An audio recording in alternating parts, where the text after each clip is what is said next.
festejo comenzó el viejo Claro La Cruz a relatar su hazaña por la campaña Gualeguaychú, y fue sembrando recuerdos la voz de su corazón. Me acuerdo qué linda vida don Pedro le iba a poder volver, en los velorios de santos a hacerse el chancho al amanecer. Las hermanas Casimira, quién sabe dónde andará.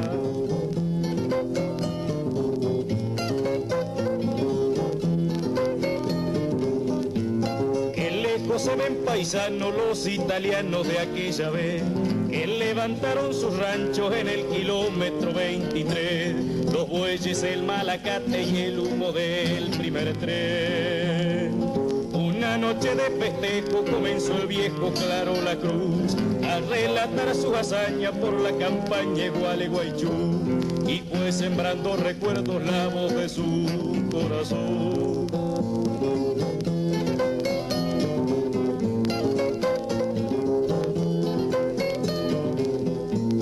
Llegó a este pago entrerriano un criollo hermano con decisión, que a fuerza de pico y plumas alzó la cuna de educación, y fue don Faustino Suárez, maestro por vocación.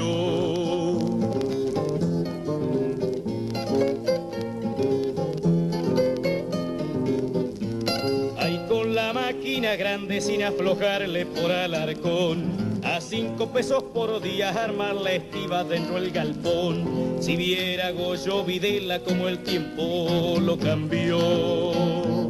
Una noche de festejo comenzó el viejo Claro La Cruz a relatar su hazaña por la campaña Gualeguaychú, y fue sembrando ahí con la máquina grande sin... En los capítulos anteriores hemos hablado de la zona antes de la estaca, es decir, antes de 1909. Pero ¿cómo recibía Larroque este primer mojón en su crecimiento como pueblo? Ya hemos dicho que nuestra ciudad no nació como lo decían las leyes españolas, sino como tantas otras fue creciendo a la vera de la estación del ferrocarril. Fue en 1907, nos dice la profesora Nora Duarte en su trabajo Historia de Larroque 1887-1922, cuando las empresas del ferrocarril Entre Ríos y del nordeste argentino deciden unir la estación Carbó ya existente y la línea que iba de Gualeguaychú a Basavilbaso para evitar el largo rodeo que se debía dar.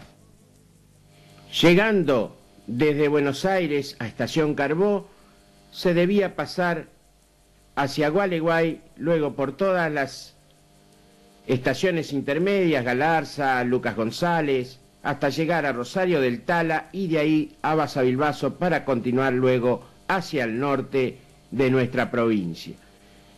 De esta manera, este nuevo proyecto acortaba en gran cantidad los kilómetros que se hacían los que venían desde Buenos Aires hacia el norte. Como ya hemos mencionado, don Luis Felt realizó 3 proyectos, uno junto al río Gualeguay, el segundo por el centro y el tercero allegándose más hacia la ciudad de Gualeguaychú. De los 3 proyectos se eligió el segundo, es decir, el que iba por el centro.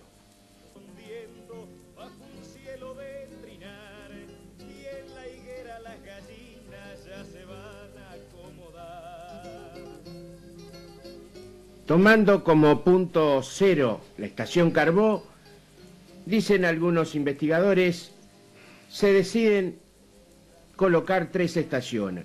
Una en el kilómetro 11, que vendría a ser lo que conocemos como Cuchilla Redonda.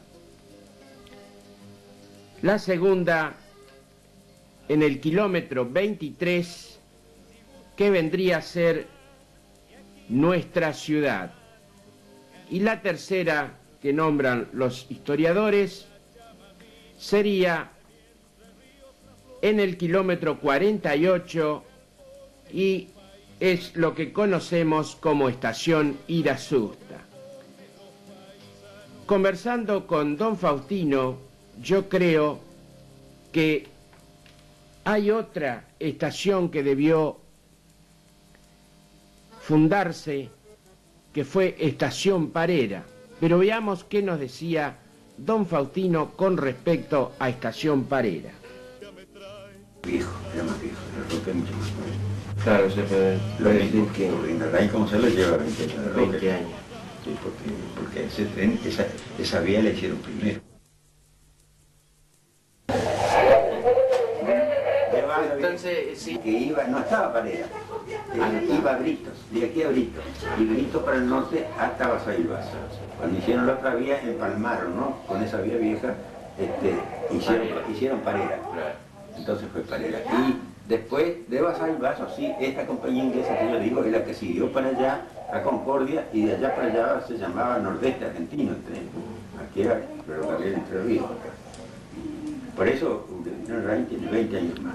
Y yo, mi padre me había dicho, y yo había leído también que bajaban, cuando iban de acá a Talita, como en el tercer, habían bajado en Pastor de Ubicho, y yo decía, ¿por qué bajaban en Pastor de Ubicho? Sí, más cerca estaba Parera. Lo que pasa es que después... No estaba.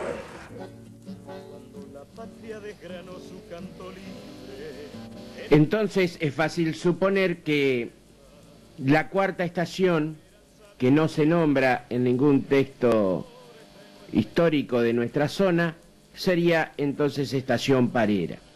Ahora veamos el porqué, el trazado de las vías del ferrocarril cuando llegan a nuestra ciudad. Don Faustino, un estudioso del tema, nos contaba o nos decía esto. Ese campo no se sabe de quién fue, pero ¿sería cierto de que el ferrocarril tuvo que desviar por ese campo? Bueno, mire, esta es una suposición porque yo no lo puedo asegurar, ¿no? Lo que yo pienso es una cosa, pienso por la forma que está. Cuando hicieron el ferrocarril, que hicieron el trazado, parece que lo aproximaron, porque el campo de la Esmeralda y llegaba hasta casi La Roque, como 250 metros donde está la estación, hasta por ahí llegaba, más o menos, ¿no?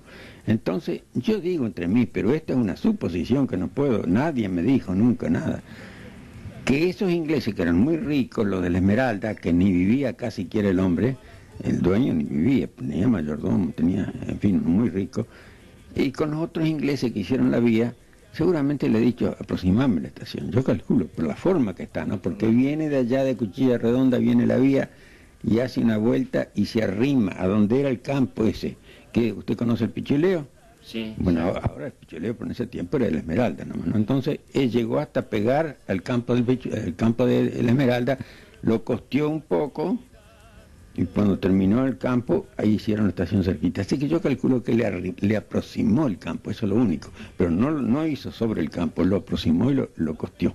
Lo costeó, hicieron la estación al pasar La Roque.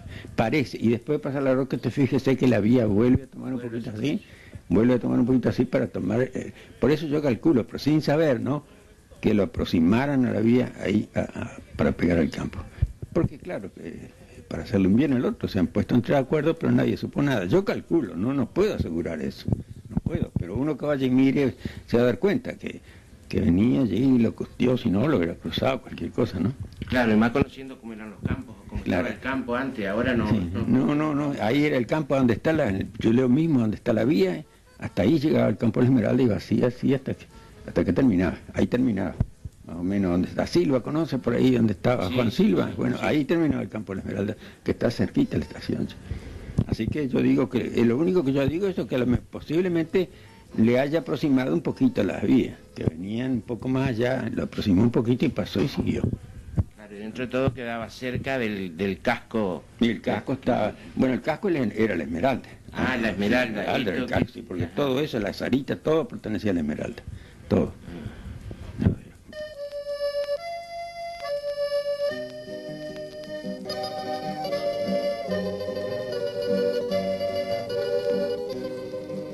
Te habrán visto pasar camino del hospital bajo los soles. Comienzan los trabajos a fines de 1908.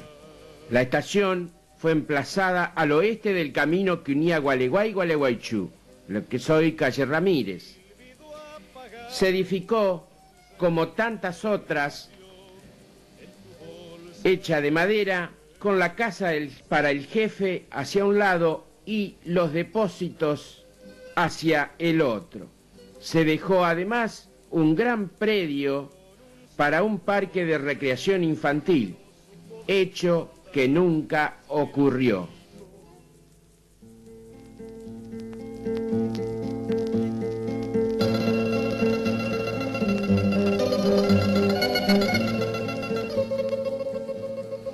Ya en 1904 se había instalado el judío Levín, como vimos, frente a las instalaciones de Oyoquiegui.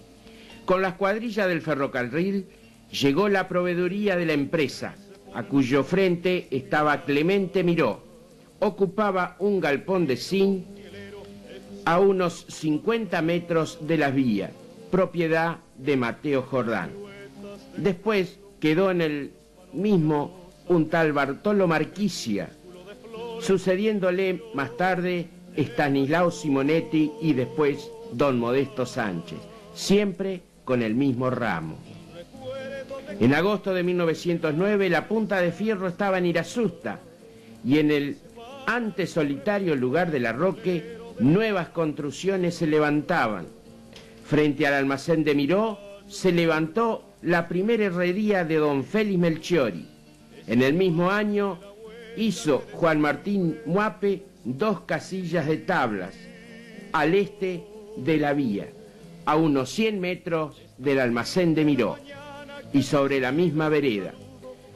Don Sebastián Libidiski se situó al oeste de la vía, en un lugar a donde no podemos precisar. Más tarde hizo casa frente a Moape para vivir, y donde en 1911 tuvo herrería Pedro Ubiría, y edificó allí también una casa existente en la actualidad, donde después, a su lado, construyó Kramarovsky, casándose Libidiski con una hija de Kramarovsky, uniendo de esta manera todo el patrimonio de ambas familias. También adquirieron posteriormente nuevos terrenos y hicieron nuevas edificaciones, llegando a ser un acaudalado propietario.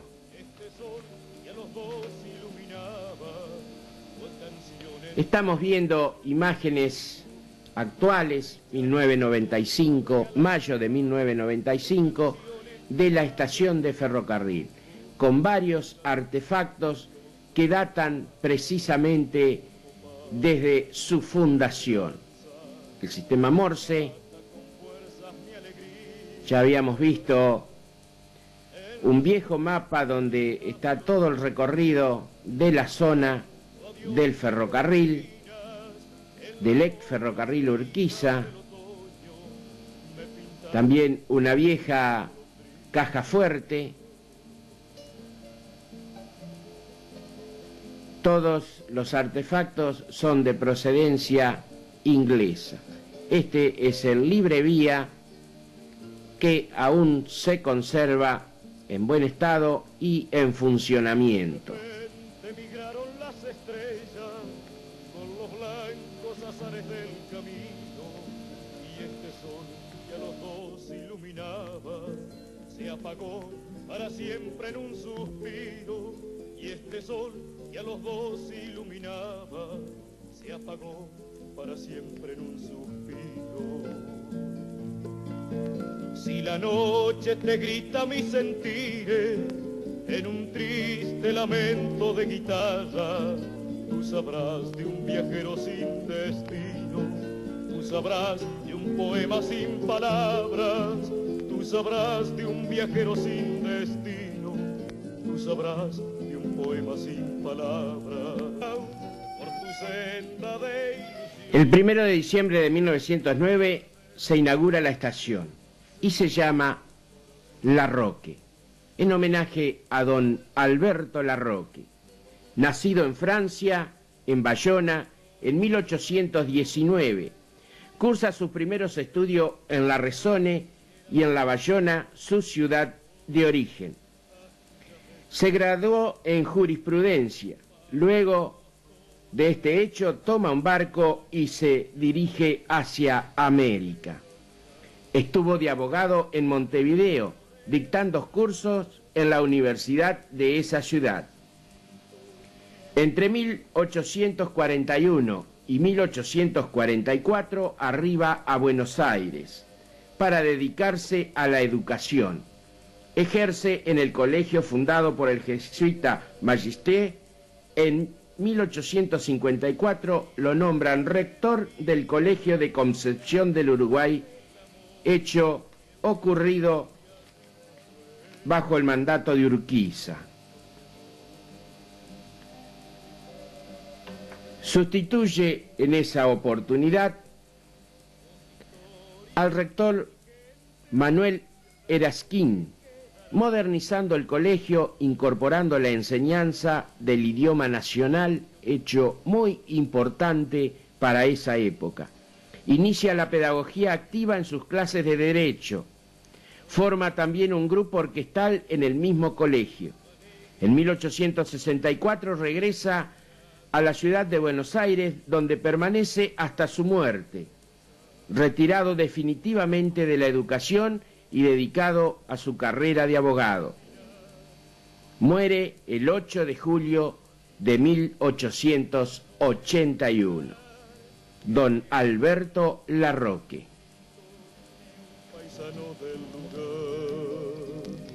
Estamos viendo viejos boletos de tren no usados que aún permanecen en 1995, en mayo, en la estación del ferrocarril.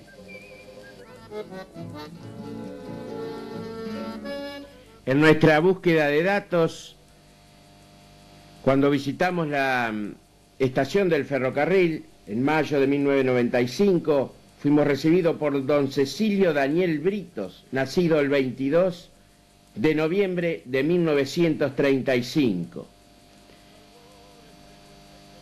Es el último jefe de estación de este ferrocarril Urquiza que cerró sus puertas el 1 de junio de 1993. Desde el 1 de diciembre de 1909 al 1 de junio de 1993. Don Cecilio nos informaba cómo era el funcionamiento del libre vía.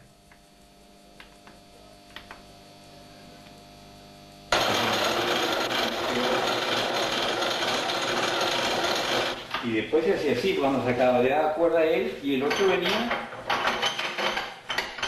y sacaba la cuerda. Le tenían que dar la salida del otro lado, claro, en la otra estación. Claro, en la otra estación. ¿Ese era para, digamos, para la virasusta, ese aparato, y el otro para el otro lado, no? Este le asusta así. Ajá. Aquí le cargó. Claro, así que le tenía que dar la salida el otro. Claro, le tenía que dar cuerda para que cargue electricidad y sale. Y sale la varilla al dar electricidad. Ajá. Y lo mismo pasaba cuando ellos pedían. Cuando él llegaba con la varilla, ella la metía acá adentro, y si no, no podía sacar la varilla porque el tren no tiene circulación. Y este marchaba con este. O sea, la varilla está adentro. Usted le da vía libre a uno que viene a ir a Susta, sale la varilla. Sale la varilla. Ajá. Nosotros la varilla se la damos a un maquinista. Al maquinista. Ajá. Y él la ponía ya en el cuchilla. maquinista la tiraba en la estación y cuando ya la ponía acá adentro. Bueno. Ahí. Y entraba cuando le daba vía libre. Justamente. No, entraba igual. Ah, entraba ahora igual. para sacarla, si no le da varilla, Si no, y si no entra la varilla que salió, no entra tampoco. ¿Es la misma? Sí, sí, sí. Tienen. Mire, pues. Si no entra esa varilla que viene, no sale. No sale esa. No sale. Ahí está. Muy seguro era este. Sí, Si no, del otro lado no. No. ¿Y a su vez tenía teléfono? Claro, este es el teléfono. Ajá. Este. Claro.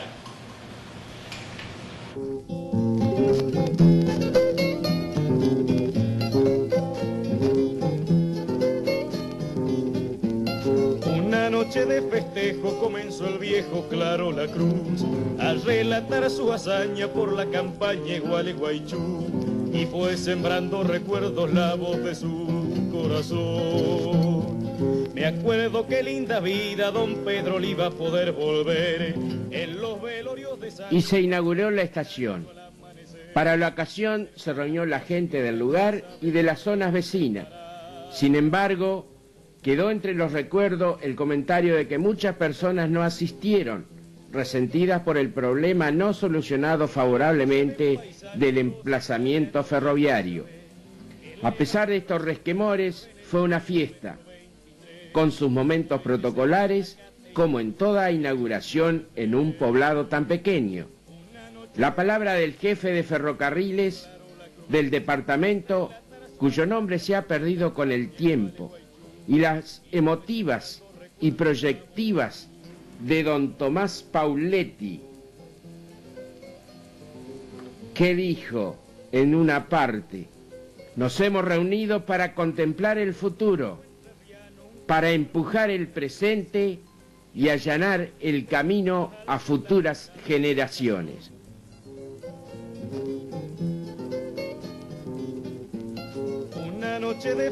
Y ya estaba la estación inaugurada y nuestro pueblo tenía más que sobrados motivos para cambiar. Pero esa es otra historia. Me acuerdo qué linda vida don Pedro le iba a poder volver en los velorios de santos a hacerse el chancho al amanecer. Las hermanas Casimiras, quién sabe dónde andará.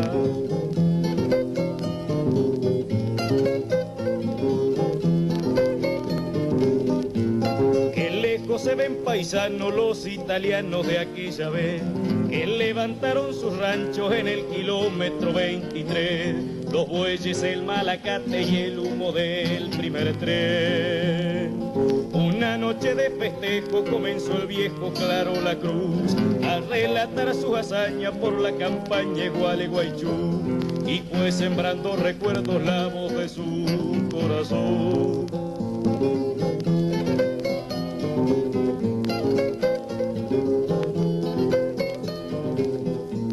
Llegó a este pago entrerriano un criollo hermano con decisión, que a fuerza de pico y plumas alzó la cuna de educación, y fue don Faustino Suárez, maestro por vocación.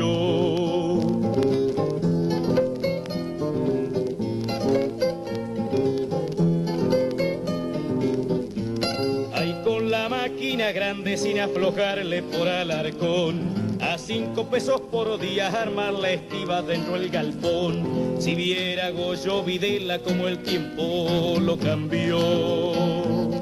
Una noche de festejo comenzó el viejo Claro La Cruz a relatar su hazaña por la campaña Gualeguaychú y fue sembrando recuerdos la voz de su corazón.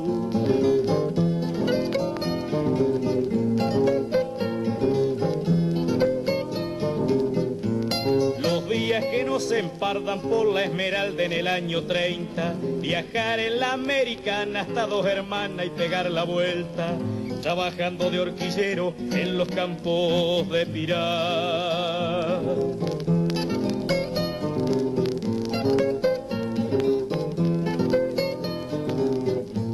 Cuando Marucha Palito pegaba el grito para empezar, el baile y la guitarreada se continuaban en los Roldán, con Fortunato Tolosa del barrio del Tartagal. Una noche de festejo comenzó el viejo Claro La Cruz a relatar su hazaña por la campaña Gualeguaychú y fue sembrando recuerdos la voz de su corazón, y fue sembrando recuerdos la voz de su corazón, la voz de su corazón, la voz de su corazón, la voz de su corazón.